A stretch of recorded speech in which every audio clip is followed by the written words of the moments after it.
If you watched my video for number 26, you saw that that was a very weird question because we needed to use the outline. Here, we're back to not using it, but this one is hard in a more traditional way, which is that the question itself maybe includes a couple of different goals that we need to think about.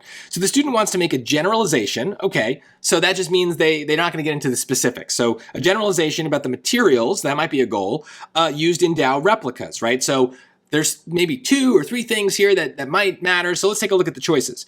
A traditional material, so that seems about the materials, that was used to stitch together the hulls of ancient dhows, well, that's not the replicas. Coconut palm fiber rope is still used by shipbuilders. Well, the shipbuilders building the replicas, it doesn't say.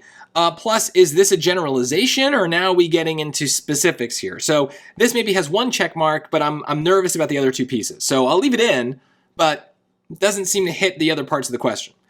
B, the ancient Arab dhow was a sailing vessel used primarily for trade and distinguishable by its triangular sails. Well, it doesn't say anything. I guess that's a generalization, but it's not about the materials, and it's not talking about the replicas. So this one I know is wrong. C, although most materials used in Dow replicas are traditional, some modern materials are used. So, okay, it's talking about the replicas. This is definitely a generalization, right? I mean, it's not getting into the specifics of which materials are used and whatnot, but it's also talking about the replicas. It's also talking about the materials still because, well, it uses the word, right? So this seems to hit all the pieces, but let's look at D. Contemporary shipbuilders in Oman build replicas of the dhow, so they're talking about that, which was an ancient sailing vessel with a stitched hull construction. Well, is this a material, or is this a feature? You know, I don't really know. What is it stitched from? What's the hull made of, right? So I don't know. I guess this might be a generalization. I don't know. See, that's the part that's always hardest for people is like what counts as being general, what counts as being specific.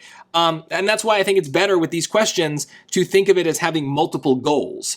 Because at this point, right, like I've got 3 check marks for choice C pretty confidently.